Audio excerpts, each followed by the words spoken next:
Hello, everyone. Welcome to this episode of Monday Afternoon Roundtable. I believe this is episode 4. Yes, Is that correct? that's Okay, correct. so we're moving along, and today's episode we're going to talk about a cold case.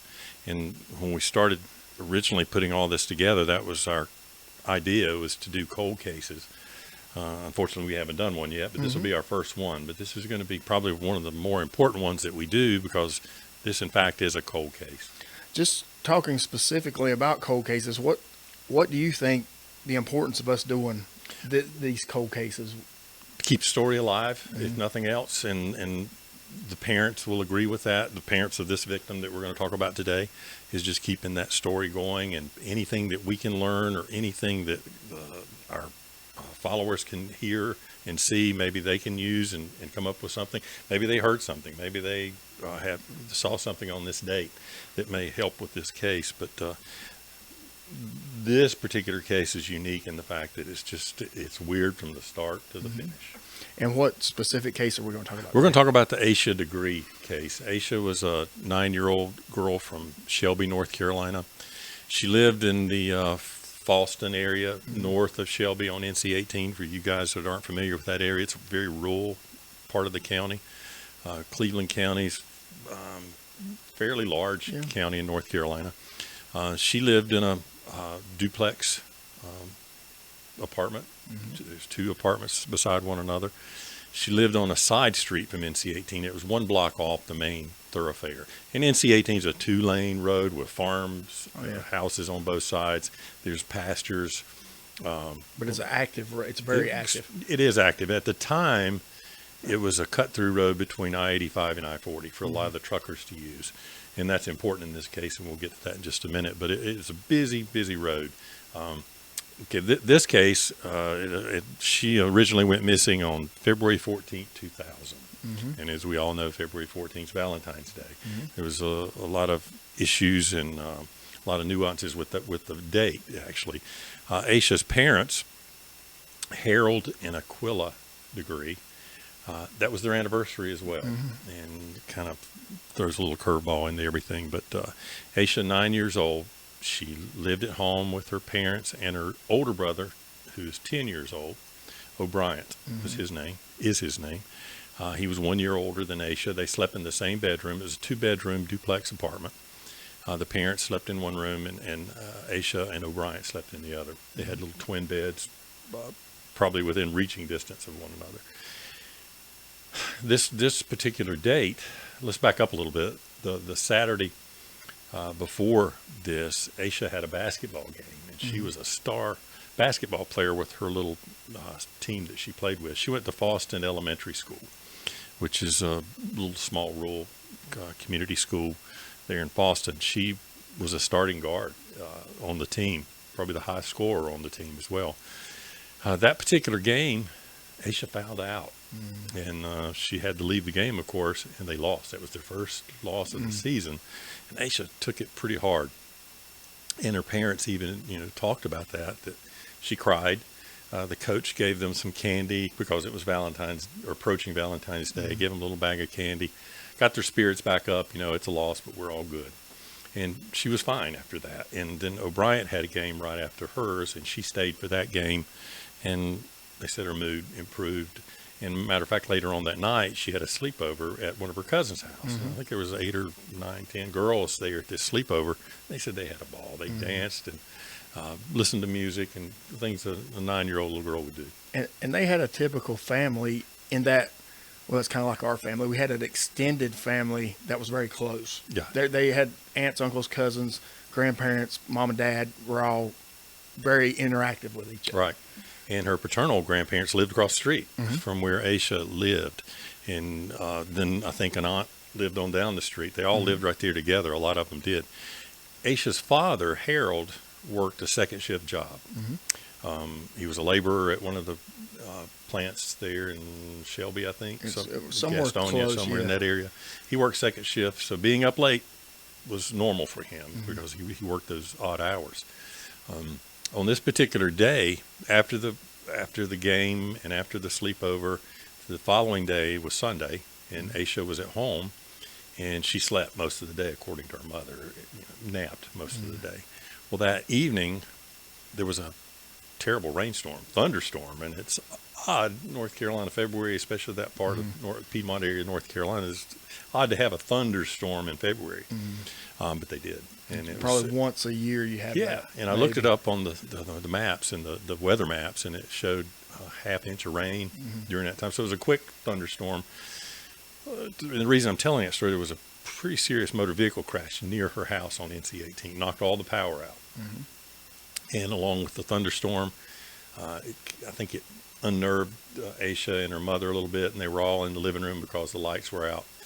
Dad wasn't home at that point, based on all the information I could find. And we've done so much research on this case, trying to get the background and build our case from the ground up. And we're working with different people and talking to a lot of people to find out everything we can. But Aisha was in the room with her mother. Her mother told her to go to bed later on at night because the power was off. They couldn't take a bath like they normally do on Sunday night, preparing for school the next day. So she goes to bed. Aisha's mother falls asleep on the sofa, if I'm not mistaken, then gets up and checks on the kids, goes to bed. Both children are in the room. Harold comes in later, the father, later that evening, and it's a little unclear what time he comes back. There's I've seen everything from 11 o'clock to 1 o'clock, 11 p.m. to 1 a.m., and I don't know what the exact time was. He comes home, and supposedly he comes home and leaves again because he wants to go out and buy either candy or gift cards for his wife because it's their anniversary and it's Valentine's Day. So he goes back out. Before he goes to bed, when he comes back, he checks on both children. They're in the bed. He sees them, according to his statements. And after he checks on them, he goes to bed. 6 o'clock the next morning, somewhere around that time, 5:30, Miss Degree gets up, goes to wake the children up, goes in the bedroom. O'Brien gets up out of bed. Aisha's not there. She panics a little bit and says, but then she thinks, well, maybe she walked over to her grandmother's house. Maybe she's hiding. Maybe she's out asleep in the car. Maybe she was sleepwalking or whatever. So she does a quick cursory of the home, doesn't see her, doesn't find her. And she wakes Harold up. Harold gets up, and they're kind of getting a little more nervous at this point. She calls the grandmother. Harold tells Miss Degree to call the grandparent, which she did. Of course, she wasn't there. And from what I can tell, Aquila just kind of threw the cell phone at Harold and said, call 911. Which approximately 5 to 10 minutes after they started. Right. So probably 10 is based on, I can tell, 10 minutes. Which would be a normal... Yeah, you're going to look, do a cursory to see what's around the house, in the house, and it's a small framed apartment, so it wasn't a whole lot. She looked in the closet, she looked everywhere, and under beds, everything, and she wasn't there. But there was no delay in calling. No, and Harold called 911, and I've got transcripts of that call, of the call itself, and he's saying, my daughter's missing, this is a description of her. The call was made like at 6:38 a.m. from Harold, the 911 call. First deputy arrived at 6:40, 2 minutes Which is later. amazing, especially in a rural... He had to be somewhere close, of course, and then the high sheriff at that time, the sheriff of the county, lived not too far from there. He gets there minutes later, within 5 minutes of the call coming out. So you have the sheriff and the deputy there on the scene. Well, the sheriff immediately calls for K9 to come in, which was good thing. But you got to remember, there's a heavy downfall the night before. They get the K9, the dogs there, and they do the searches. Everyone in that community came out. People called in sick, didn't go to work to help with that search. And they notified the media rather quickly, too. Media was there within an hour or two. The media was there, which kind of helped with the case quite a bit. The local Charlotte media market covers that area. They were there, did a story. Okay, after the story was aired, and catch, if I skip something, just let me know. Well, and if I'm not mistaken, the North Carolina Highway Patrol helicopter was called in as well. And they have a FLIR unit on the helicopter, and they searched that immediate area. Didn't find anything. And okay, so hours go by. That afternoon, the story's aired on the local news. a soda delivery driver. Sundrop is a local drink here that we all that we all love. The kidney stone maker. Yeah, it's a good drink if you have never had it. Sundrop, but he was driving a large Sundrop truck, probably a fifth wheel type truck. He hears the story or sees the story on TV. He calls 911. Says, "I saw a little girl on NC-18 about 4 a.m. somewhere in that time frame." And he said, "I slowed down intentionally to see if I could help her." And he turns his big truck, and I've traveled that area back and forth, and it's kind of hard to see where he was able to turn that big truck around. He probably had to go down a quarter of a mile to make the turn back around and come back. When he did, he rolled the window down to see if he could help her because he noticed it was a small child. She runs up into the wooded area. It's really like a front yard, and it's about 200 yards off the road, a farmhouse, sheds, a barn, different things up at this house. She runs up that driveway. Well, he's got that big rig, and he's going, okay, maybe she lives up there. He just didn't know what was going on, so he leaves. He doesn't call 911. But this was in 2000. Later that day, the sheriff's office got another call from another trucker, father and son team. They were going from Shelby north on NC-18. They said they saw the little girl. They didn't recognize her as a little girl. They just saw a female. Yeah. And they gave a description. Said we saw her, but we didn't think it was a little girl. We just thought it was some domestic or some kind of domestic violence situation. And they even got on the CB radio. They did, and notified other truckers. CB was big at that time, and it still is, I guess, for the trucking industry. But he got on the CB and said, "Okay, guys, you guys coming south, be careful. There's a lady out on the roadway." And it was still had rain, and so it was just bad night. Warned the other truckers, so they called in and said they saw. So they had two separate witnesses said they saw a girl meeting Aisha's description on the roadway, walking on the road. And so the sheriff's office takes that information, and they start building their case, and they start looking, and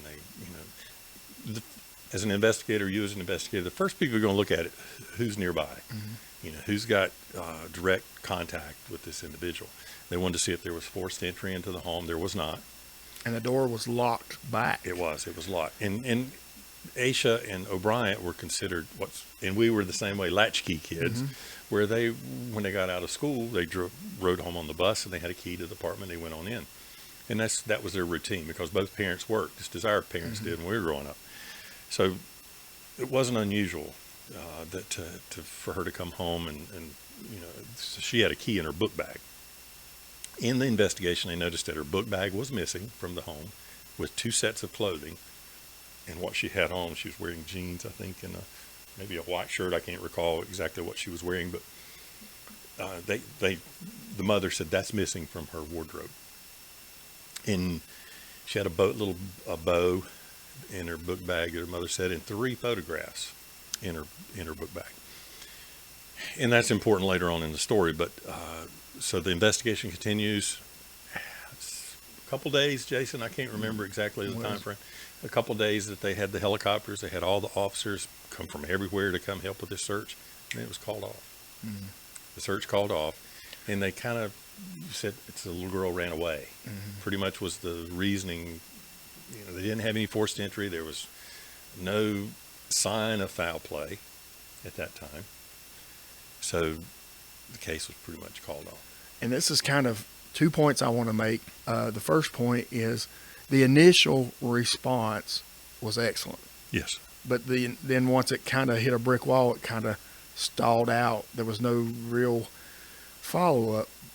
And it may be problematic in that the evidence they had contradicted things. For instance, if she ran away like they're thinking, it contradicted her personality, which we haven't spoken about. We have not. She was very, she was scared of the dark. She wasn't very independent, like as far as being by herself. She either was with her parents or with her family, extended family, or with O'Brien.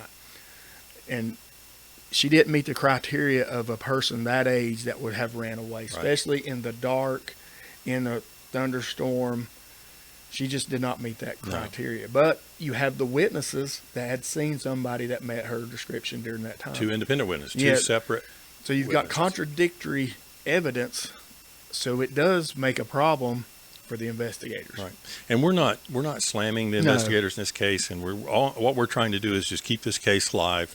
Now, with that said, we've tried to make contact with the sheriff's office through the FOIA, Federal Information Act, to where we could get maybe some help on, did they do this, answer some of our questions, or let us look at some of the reports or any of the incident reports that they may have, or any of the evidence they may have obtained. They denied that request. They said it was an ongoing investigation, so they denied the request. Other folks have tried the same thing to dig into this case a little more without success. Now, if I feel like the sheriff's office is actively working this case, I don't know. I don't know. They did come out with a bulletin a while back that there was a green Lincoln Continental involved, one of the long 78, 79 model Lincoln Continentals. And where they got that information, I don't know. The FBI put that out. The FBI jumped in this case pretty quick, and we were able to talk to a few of the FBI people and try to get some information from them. But again, it was pretty much a quiet case, and they're not giving information. They're keeping it close to the vest, and I understand that. Oprah Winfrey had this case, and what's the other show? Montel Williams. Montel Williams aired the show. A couple of magazines have done stories on it. Right.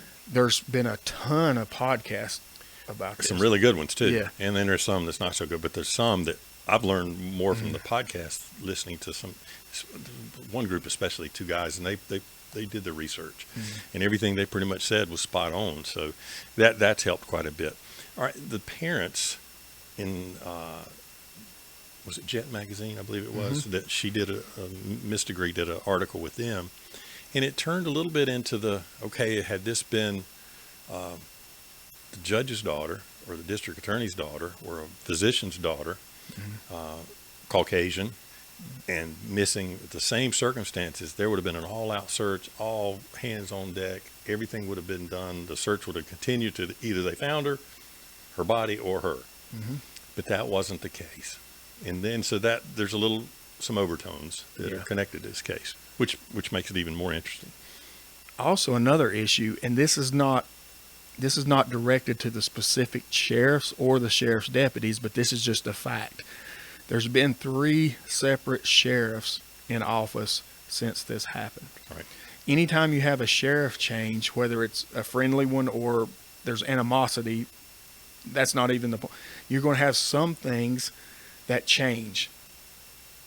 And you have active cases. You may have division heads that are no longer division heads and things like that. My point is, there's probably been some things lost in transition. Just not anybody purposely doing it. It's just that naturally happens when you have a change of office. So you've had 3 different sheriffs. You've had at least 2 different switchovers.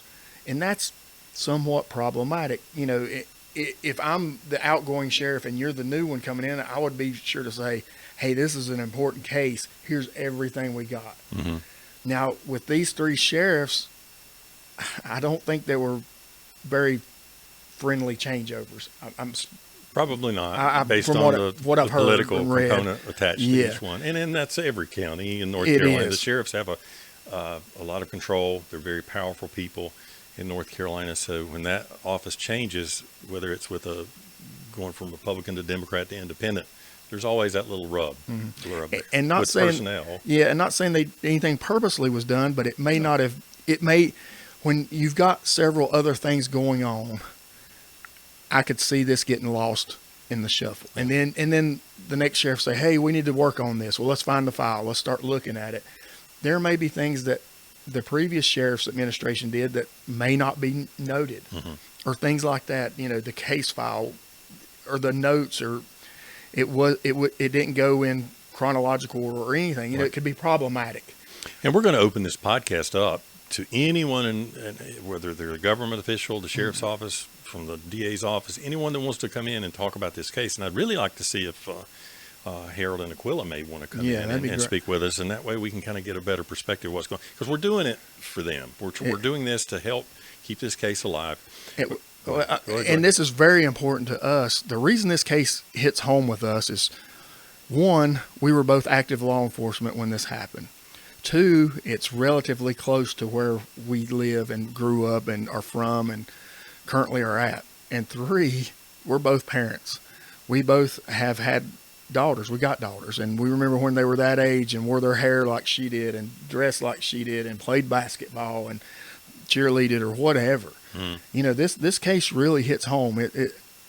It's personal. It's very personal because it broke my heart when it was going on, and you couldn't, you know, we weren't stationed or working in right there at that area, but we always kept up with it. Yeah, we did. Yeah. And on my way to work every day to the office, I pass a sign. It's a billboard. It's got Aisha's photograph when she was last seen in 2000, and an enhanced photograph of what she would look like now. And it's got missing Aisha degree and a little bit of information about her, phone number you can contact. So I see that every day, and everyone that passes that roadway sees it. So that's good, and it just keeps that story alive. Going back to the case, in 2001, a gentleman was working on NC-18 in Burke County, the next county north. Well, actually, two counties north. You got a little bit of Catawba County, then Burke County.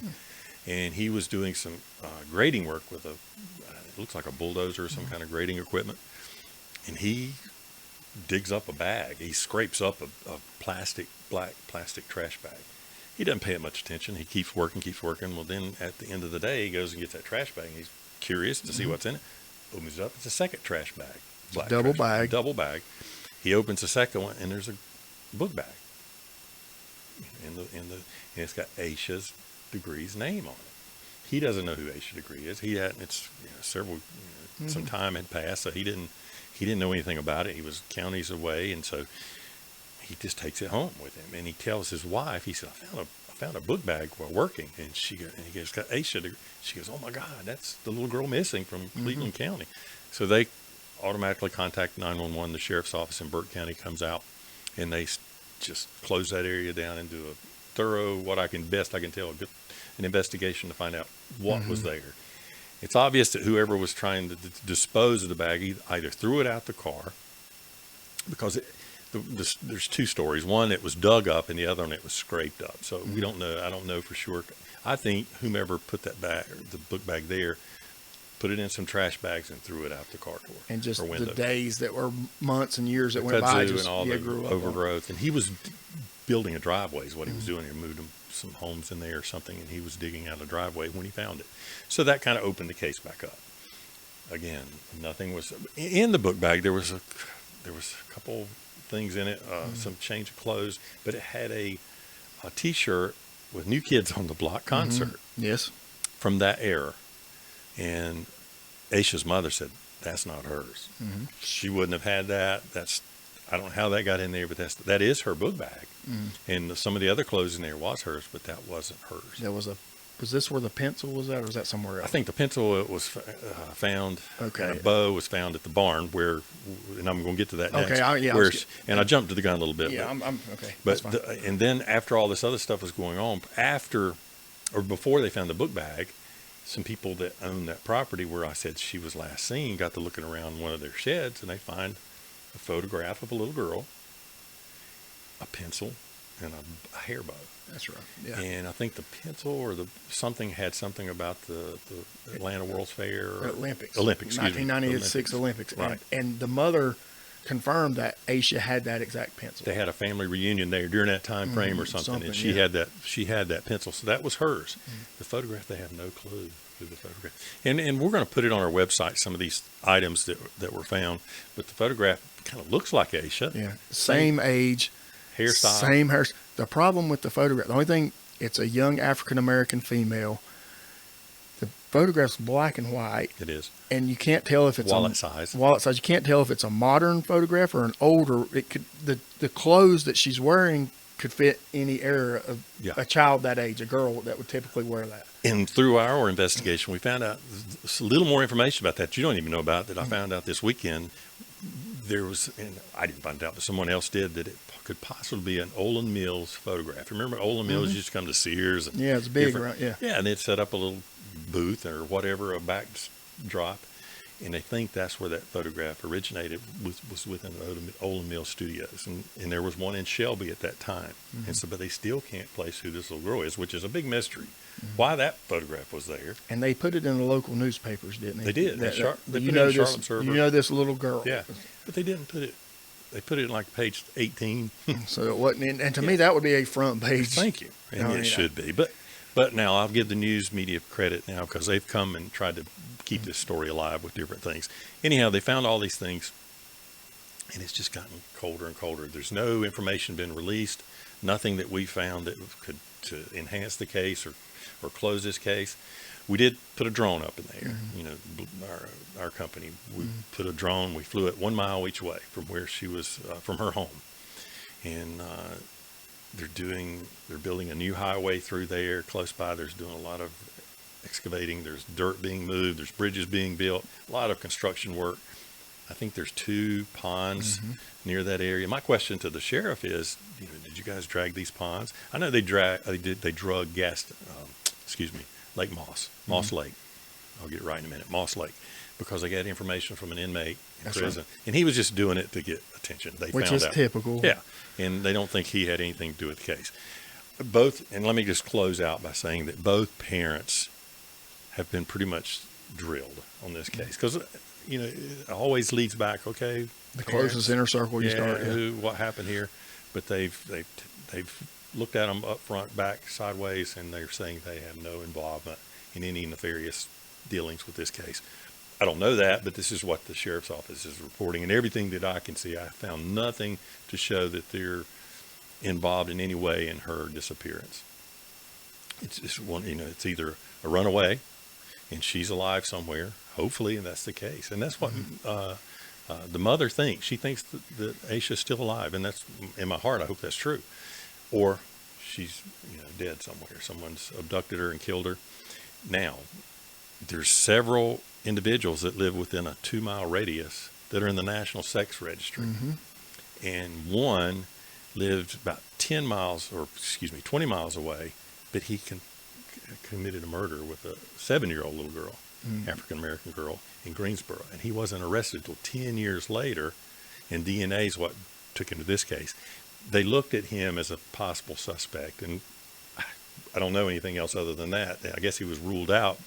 This guy serving 2 life sentences in prison for murder, but it's just an unusual case. There's a lot of issues that are unknown that I think if people would, if they hear something or see something and they'd let us know or let the authorities know, I think. And that's the most important thing of this podcast, is getting people to know. Most people know about it, or a lot of people, but to get them thinking about it. Even if you're an armchair investigator or internet investigator or a college student or a retired grandmother, if you're listening to this and you think of something, call us. Or if you have information, call Cleveland County Sheriff's Office, call FBI cold case, call Crime Stoppers, call somebody. If you even if you think, well, this might be something or it might not.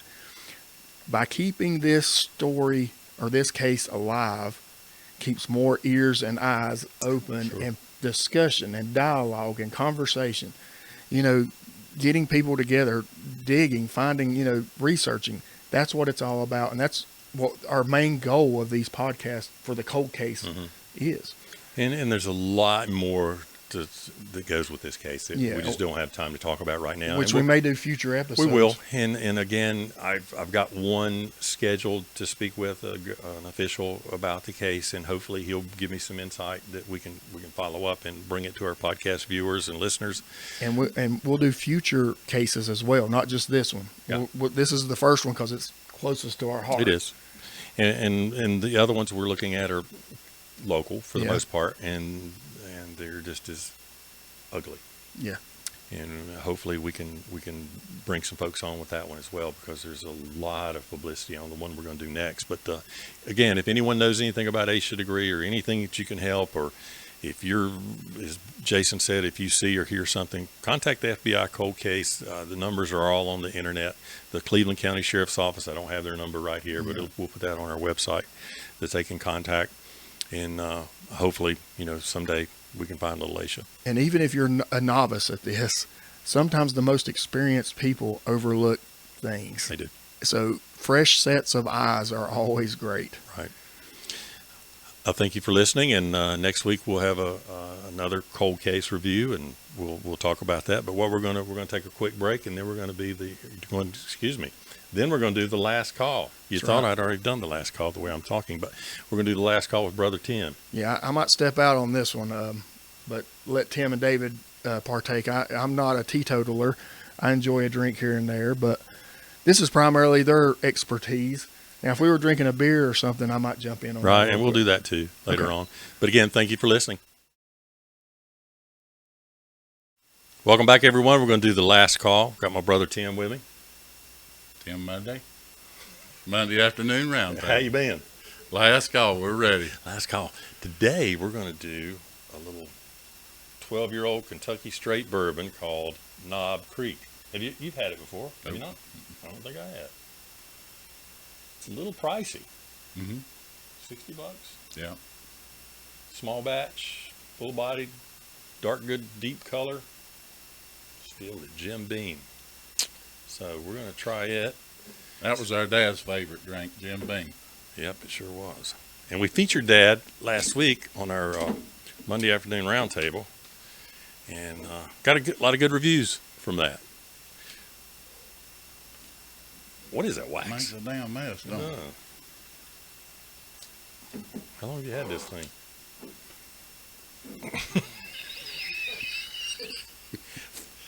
No. Hercules. Hercules! I think it just pulls out. Well, there's one.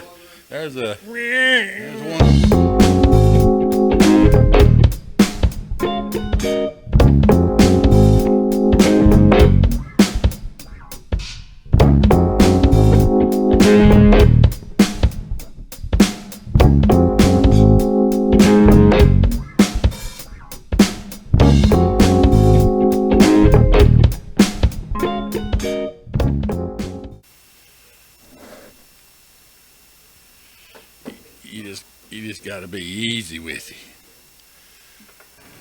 Got to be easy with it. You're gonna, yeah. No. It's a little darker color than It is. normal, isn't it? Knob Creek. What's the alcohol content? Don't put it on too tight. I had a hell of a time getting it. I can't see. 60% alcohol by volume. So, cheers. Cheers.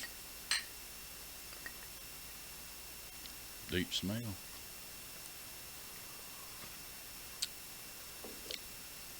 Pretty stout. Got a little bite to it. Yeah. But it's good.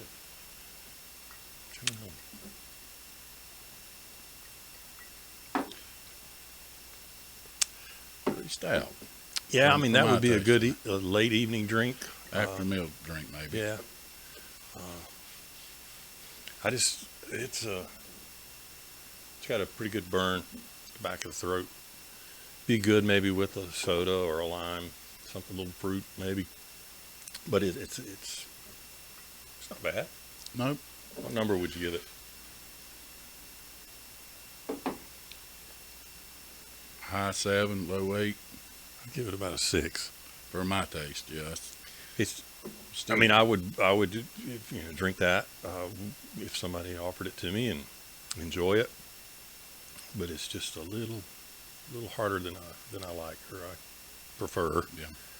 So the next bottle above this is the Knob Creek 12, which is a 12-year bottle, and everybody gives it great reviews. I think I checked on the reviews on this one. It was so I think 7.3 out of 1,000. now, with that said, my grade, the more I drink, the better it really gets, and because it's not as With a taste now, Hard. it's a lot better Yeah. to me, you know. it's not bad. Anyhow, Knob Creek bourbon. Overall, about an average 7, I guess. I gave it a 6. He gave it a 7. So we'll give it, we'll keep it there. But next week we'll do something. We'll bring out another bottle and see what we like about it. You know what it's going to be yet? Nope.